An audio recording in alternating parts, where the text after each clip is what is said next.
तो काफ़ी दिन बाद मैं यहाँ फिर से हाजिर हुआ हूँ आप सबको एक बेहतरीन स्टोरी सुनाने। ये कहानी एक ऐसे कॉन्करर की है जिसने समय को मात दी, पर क्या वो सच में कॉन्करर बन पाया? आप सही अंदाज लगा रहे हैं। ये कहानी कैंग द कॉन्करर की है, क्योंकि Ant Man and the Wasp Quantumania movie आने ही वाली है जिसमें हमें कैंग दिखेगा। और कैंग के बारे में यूट्यूब पर कुछ ही क्रिएटर्स की वीडियोस हैं जो कि कैंग के बारे में कुछ ठीक ठाक एक्सप्लेनेशन देते हैं, लेकिन मुझे लगता है ओरिजिन एंड पावर्स जान लेने से आप किसी कैरेक्टर के बारे में अच्छे से नहीं जान पाते हैं जब तक कि आप उस कैरेक्टर की कोई स्टोरी ना देखें। तो आप सबका प्यार मुझे चाहिए होगा ताकि मैं इस स्टोरी को एक्सप्लेन कर सकूं, इस स्टोरी पर मेहनत कर सकूं। आपको अगर ये स्टोरी इंगेज कर सके तो प्लीज इसे लाइक जरूर कर देना। तो अब कैंग द कॉन्करर की स्टोरी को शुरू करते हैं।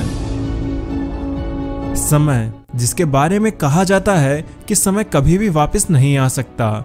तुम, मैं और बाकी के सभी नॉर्मल इंसान समय के बारे में बस इतना ही जानते हैं, लेकिन हमारी ही धरती पर कुछ जीनियस हैं जो कि कुछ सिद्धांत देते हैं कि समय यात्रा संभव है। इस चीज के बारे में कुछ थ्योरीज हैं, लेकिन प्रैक्टिकल जैसा आज भी हम इंसान नहीं कर पाए हैं।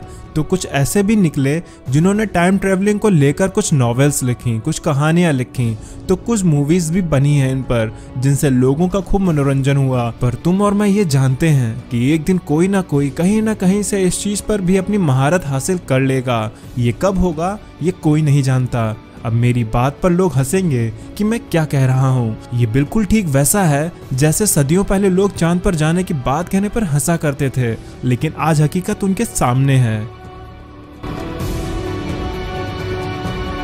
आज से लगभग हजारों साल पहले अलेक्जेंडर नाम का एक राजा हुआ। वो जब दुनिया को विजय करने के अभियान पर दक्षिण एशिया की तरफ निकला तो उसे एक ऋषि मिला जिससे उसकी कुछ बात हुई और वो सिकंदर आगे निकल गया। लेकिन आज वो उसी के पास बैठकर रो रहा था क्योंकि उसे एक सत्य का पता चला था, क्योंकि उस ऋषि ने उसे बताया था कि उसकी दुनिया के अलावा भी ब्रह्मांड में और भी दुनियाएं हैं। पर ऋषि के पूछने पर सिकंदर ने उसे बताया कि ब्रह्मांड में इतनी दुनिया है जीतने के लिए, पर वो एक भी दुनिया को नहीं जीत सका और अब उसे एक ऐसा रोग हो गया है जिससे उसकी मृत्यु हो जाएगी। और इसी निराशा के साथ सिकंदर मर जाता है। पर मैं सिकंदर नहीं हूँ, मैं हूँ नथानियल रिचर्ड और मैं 31st सेंचुरी में जन्मा हूँ। आज मैं 18 साल का हो गया हूँ और मैंने कुछ भी कॉन्कर नहीं किया है। मेरी ये दुनिया प्लेजर और इंटरटेनमेंट से भरी हुई है और मैं उसी का शिकार था, क्योंकि यहाँ 10 साल के बच्चे भी रोबोटिक्स में महारत हासिल कर लेते हैं। पर मैं ज़्यादा कुछ नहीं सीख पाया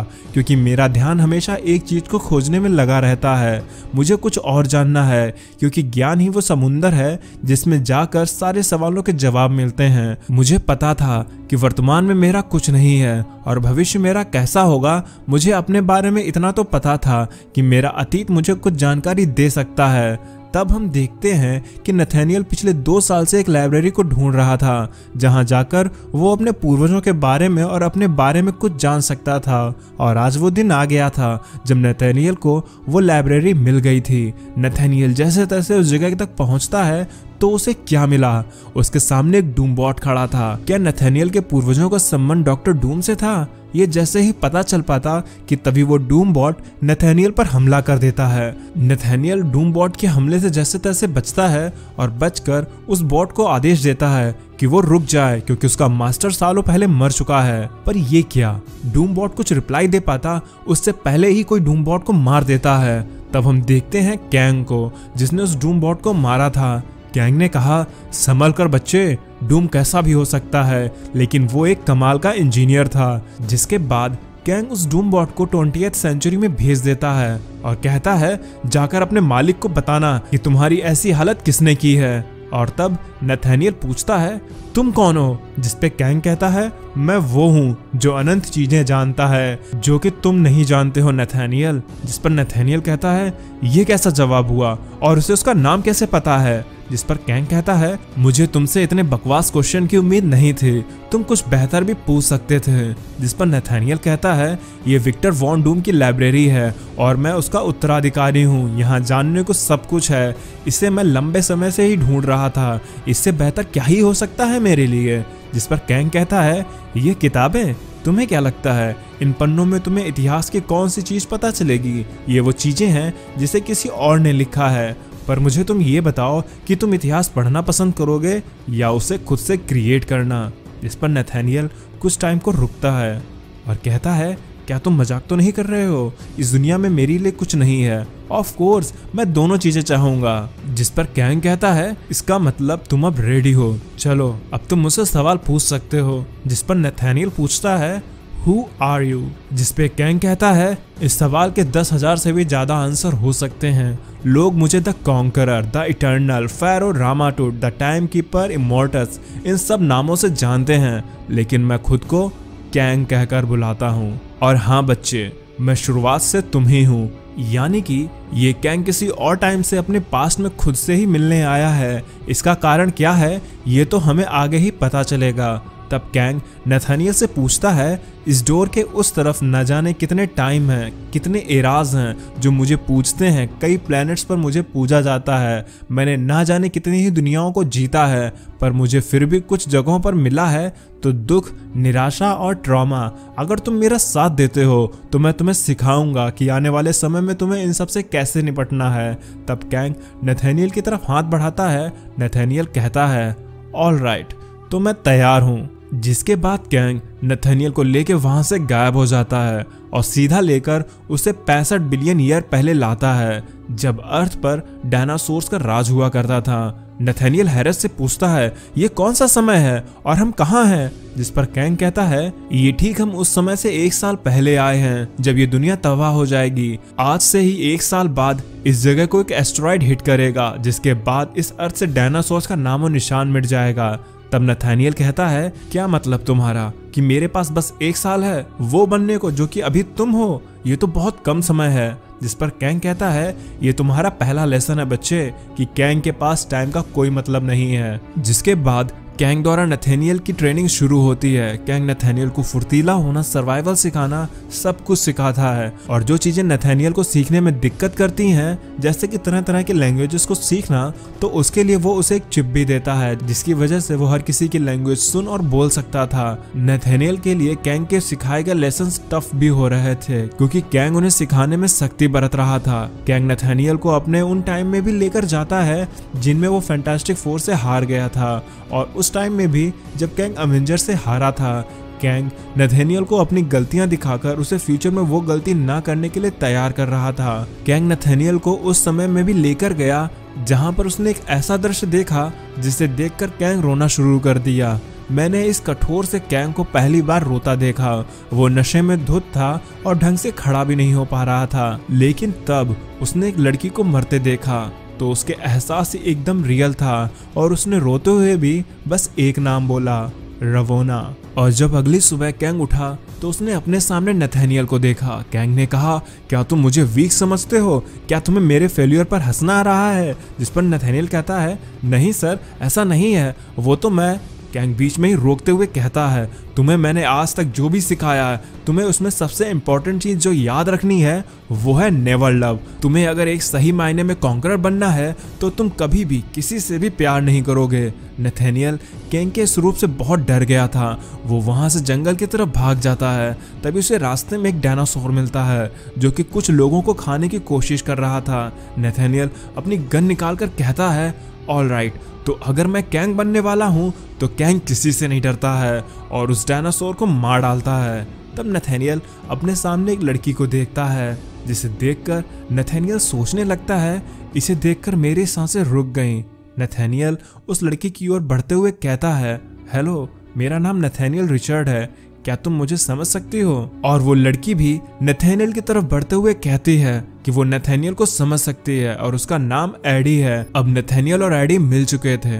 एडी का टच नथानियल के लिए ठीक वैसा था जैसे घायल को उसका मरहम मिल गया। तब वो लड़की नथानियल को अपने कबीले में लेकर जाती है और उससे अपने लोगों से मिलवाती है। नथानियल खुद को वहां आउटसाइडर समझ रहा था, और इस वजह से वो थोड़ा परेशान भी था कि तभी एडी ने उसे एक संत के सामने झुकने को कहा। और तब उस कबीले का संत नथानियल के चेहरे पर राख लगाते हुए कहता है, तुम किसी और समय के लगते हो। क्या तुमने सबको जीत लिया है या तुम सब जीतने के लिए निकले हो? ये निशान उस क्रिएचर के लिए हैं जिसको तुमने मारा है, और ये दूसरा निशान तुम्हारे द्वारा हमारे लोगों की जान बचाने के लिए है। और इसके बाद उस कबीले में जश्न होता है। लोग आग के चारों तरफ होकर नाचते हैं। नथानियल भी उनके साथ उस रात के मजे लेने लगता है। नाचते गाते हुए एडी नथानियल को अपने कबीले की भविष्यवाणी बताती है कि उसके संत कहते हैं कि तारों की दुनिया से कोई समय को भेदता हुआ यहाँ आएगा और उनकी रक्षा करेगा और जल्दी ही उनकी दुनिया तबाह हो जाएगी। जिस पर नथानियल एडी से पूछता है वो लोग इस सच को जानते हैं कि एक दिन वो सब लोग मर जाएंगे, जिस पर एडी कहती है हाँ। नथानियल कहता है लेकिन ये सब जानते हुए वो लोग इतने सुकून से कैसे रह लेते हैं। तो एडी कहती है यही तो जीवन की सुंदरता है, ये समुंदर ये तारे हमेशा बने रहते हैं, बस लोग आते और जाते हैं और हम इन्हीं तारों और समुद्रों के बीच की जगह में रहते हैं, in the space between the stars. ये सुनकर नथानियल वहां से भाग जाता है और सीधा अपनी गुफा में पहुंचता है। नथानियल कहता है सर आपको यकीन नहीं होगा मुझे यहाँ क्या मिला है। यहाँ लोग रहते हैं, उनके पास अपना कल्चर, अपना म्यूजिक, अपनी सिविलाइजेशन है और आप जानते हो उन्हें डांस भी आता है। सर क्या आप जग रहे हो? कैंग कहता है the space between the stars. यहाँ पर तुम हो बच्चे जो कि नहीं जग रहा है। तुम अलेक्जेंडर और स्टीव के हीरोइक किस्सों में खोए हुए हो। तुम्हें मेरे सिखाए गए चीजों को सीखना होगा कि तुम्हें भावुक नहीं होना है और ये कैंग का ऑर्डर है। तुमने ये अपने चेहरे पर क्या लगा रखा है, इसे मिटाओ अभी फौरन। जिस पर नथानियल कहता है नहीं। कैंग कहता है उसे ना सुनने की आदत नहीं है। तब नथानियल गुस्साते हुए कहता है बस बहुत हो गया तुम्हारा। तुम वो हो जो डूम से हारे हो, तुम उन फैंटास्टिक फोर से हारे हो और तुम एवेंजर्स और ना जाने कितनों से हारे हो। जिस पर कैंग कहता है और मैं तुम्हें वही सिखा रहा हूँ कि तुम आगे चलकर ये सब गलतियां ना करो जो कि मैंने की हैं। नथानियल कहता है बस मैंने बहुत सुन लिया, ये मेरी लाइफ है और मुझे क्या करना है वो मैं तय करूंगा। तुमने ही कहा था कि समय हमारे लिए कुछ भी नहीं है, तो उसी समय का प्रयोग करके हम इन्हें क्यों नहीं बचा सकते हैं? वो लोग बचाए जा सकते हैं। जिस पर कैंग पूछता है ये सब तुम करना किस वजह से चाहते हो? जिस पर नथानियल कहता है प्यार की वजह से।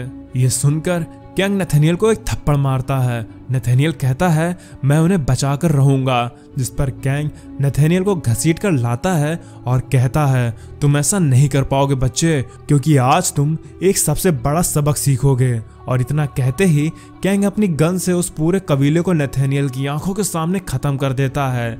एक बच्चे के लिए इतना सब कुछ देख पाना उसकी मेंटल स्टेट के लिए सही नहीं था, लेकिन ये सब किया भी तो खुद उसके ही बड़े वर्जन ने था। और उस दिन नथानियल ने एक चीज समझ ली थी कि वो एक पिंजरे में है और उस पिंजरे का नाम है कैंग। उस रात से और अगली कई रातों तक नथानियल को कैंग के द्वारा किया गया नरसंहार उसे याद आता रहा। उसे एडी की याद आती रही। नथानियल को जरूरत थी तो बस एक मौके की। एक रात जब कैंग सो रहा होता है तब नथानियल कैंग के सूट को पहन लेता है। नथानियल ने कई बार कैंग को उसके सूट को इस्तेमाल करते हुए देखा था। ये वही रात थी जब एक एस्टेरॉयड धरती से टकराने वाली थी, यानी कि नथानियल ने अपना 1 साल का समय कंप्लीट कर लिया था। और जब उसने कैंग का सूट पहना तो उसकी फिटिंग ठीक नहीं आई, लेकिन उसने अपने कंधे पर 2 बार थपथपाया और अपनी वॉइस से उस सूट को कमांड किया, जिससे सूट अनलॉक हो गया और अब नथानियल तैयार था उस जगह को छोड़ने के लिए। साथ ही में वो कैंग को भी वहीं पर मरने के लिए छोड़ रहा था, क्योंकि कैंग अपने सूट के बिना कहीं भी नहीं जा सकता था और एस्टेरॉयड उस जगह को तबाह कर ही देगा। इस तरह से नथानियल को 2 चीजें मिल रही थीं, पहली कैंग से छुटकारा और दूसरी एडी का बदला। नथानियल अपने सामने पोर्टल बनाता है और वो वहां से चला जाता है। उसके जाते ही एस्टेरॉयड धरती पर हिट करता है और ये वही समय था जब डायनासोर का अंत हो गया था। नथानियल ने भले ही उस सूट को कैंग के द्वारा कई बार यूज होते देखा था, लेकिन उसने खुद पहली बार इसका इस्तेमाल किया था। इसलिए नथानियल आसमान से किसी टूटे हुए तारे की तरह कहीं और किसी और वक्त में आकर गिरता है। ये समय और जगह नथानियल के हिसाब से बहुत बेकार थी, क्योंकि वो शायद किसी बर्बाद हुई अर्थ पर आ गिरा था जहां हर जगह बस रेत और रेत थी। पर जब नथानियल ने पीछे मुड़कर देखा तो उसे समझने में देर नहीं लगी कि वो उससे भी बुरी बदतर जगह पर आकर फंस गया है, क्योंकि ये जगह इजिप्ट थी और ये वो समय था जब इजिप्ट में रामाटुट का राज हुआ करता था। आज का ये एपिसोड यहीं पर ख़त्म हो जाता है। आपको मेरा एक्सप्लेनेशन कैसा लगा कमेंट में ज़रूर बताइएगा। तो अब मैं चलता हूँ, आप मेरी बाकी की वीडियोज़ एंजॉय कर सकते हैं और खुश रहें।